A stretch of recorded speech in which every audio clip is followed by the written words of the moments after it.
alaikum and welcome to all of you in Humble Tricks. Myself Usama Chima.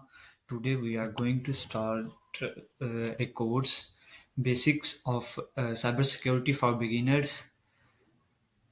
आपको बताता चलूँ कि ये कोर्स टोटली थ्योरेटिकल होगा क्योंकि ये बेसिक कोर्स है और है भी बिगिनर्स के लिए। लेकिन ये बेसिक्स का आना बहुत ज़रूरी है क्योंकि जब हम एक्सपर्ट लेवल का कोर्स करेंगे तो फिर इन चीज़ों की अगर अंडरस्टैंडिंग सही से नहीं होगी तो फिर हमें काफ़ी डिफ़िकल्टीज़ का सामना करना पड़ेगा। इससे बेहतर है कि हम अपनी पहले बेसिक्स क्लियर करें, फिर इसके बाद हम फर्दर अपने एक्सपर्ट लेवल के प्रोफेशनल फील्ड में जो चीज़ें रिक्वायर्ड है उनकी प्रैक्टिस करें। चलिए स्टार्ट करते हैं आज का कोर्स। इसका फर्स्ट मॉड्यूल होगा कि हमने बेसिक टर्म्स को डिस्कस करना है।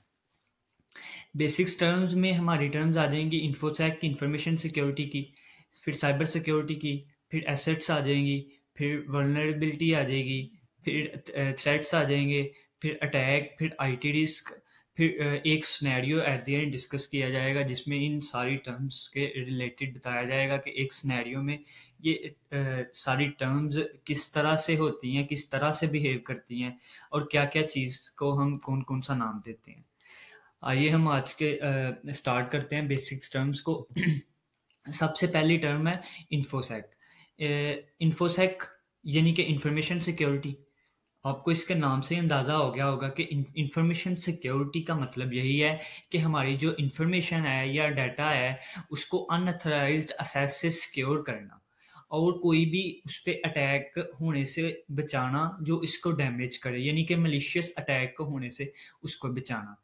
हमारी इंफॉर्मेशन और डिजिटल इंफॉर्मेशन में क्या चीज़ें आ जाएंगी? हमारी डिजिटल इंफॉर्मेशन में जो मेजर चीज़ें होंगी वो हमारी मेल्स होंगी, वो हमारे मैसेज होंगे, वो चाहे व्हाट्सएप पे हों या सिम पे मैसेज हों या किसी भी फेसबुक के हों, कोई भी हमारा डिजिटल जो डाटा है ना उसको हम इंफॉर्मेशन का नाम लेंगे। और बेसिकली इंफॉर्मेशन सिक्योरिटी का मकसद यही होता है कि जो हमारे क्रेडेंशियल इंफॉर्मेशन होती है ना, हमारा जो डाटा किसी को नहीं पता होना चाहिए क्योंकि पर्सनल लाइफ हर किसी की होती है। अगर किसी कंपनी की बहुत ज़्यादा चीज़ें पर्सनल होती हैं, किसी कंट्री की बहुत ज़्यादा चीज़ें पर्सनल होती हैं, जो अगर लीक हो जाए या उसको कोई असेस कर ले तो बहुत ज़्यादा मसले मसाइल का सामना करना पड़ता है।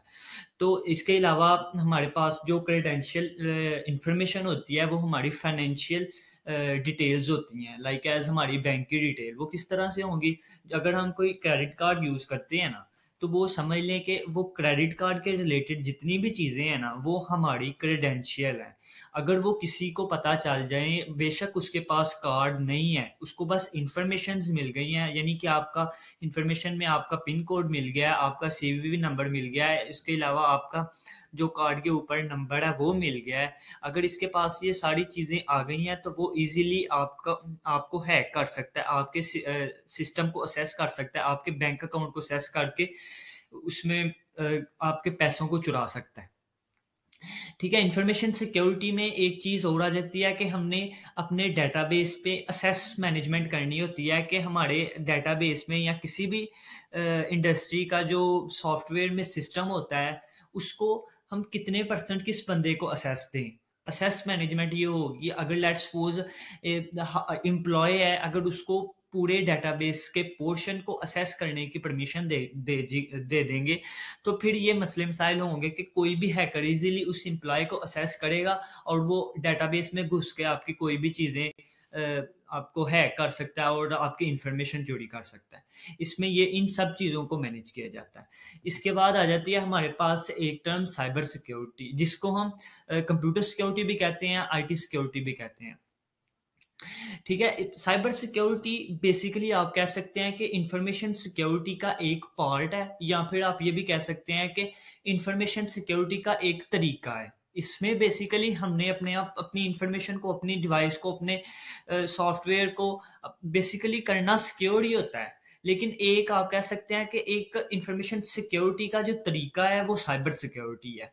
ठीक है। इसमें ये होता है कि हम प्रोटेक्ट करते हैं अपनी सॉफ्टवेयर को, हार्डवेयर को, मोबाइल्स को, नेटवर्क को, अपने सर्वर्स को मलिशियस अटैक से, यानी कि कोई भी ऐसा अटैक जो डेंजरस है आपकी इंफॉर्मेशन के लिए, आपके डाटा के लिए, आपके नेटवर्क के लिए, उससे सिक्योर करने के लिए हम साइबर सिक्योरिटी की फील्ड में जाते हैं और सारी चीज़ें इस जो हम अपने डाटा को सिक्योर करने के लिए करते हैं वो साइबर सिक्योरिटी में आ जाते हैं। साइबर सिक्योरिटी में आप कह सकते हैं कि इसमें आगे फर्दर ब्रांच हैं, पेन टेस्टिंग आ जाती है, फोरेंसिक आ जाती है, इसके अलावा एथिकल हैकिंग आ जाती है।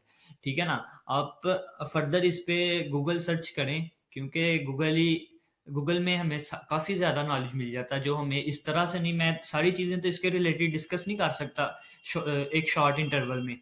लेकिन अगर आप इंटरेस्टेड हैं इस फील्ड में तो आप सर्चिंग करते रहा करें, ताकि आपको, अगर आपको कोई नई चीज़ मालूम होती है तो आप मुझे कमेंट बॉक्स में सेंड कर दिया करें, या फिर आप उधर चैनल पे जाएंगे ना तो मेरी मेल भी है, उधर आप मुझे मेल कर सकते हैं। इंशाल्लाह नेक्स्ट लेक्चर में हम फर्दर इसकी बेसिक टर्म को डिस्कस करेंगे। तब तक के लिए अल्लाह हाफिज़।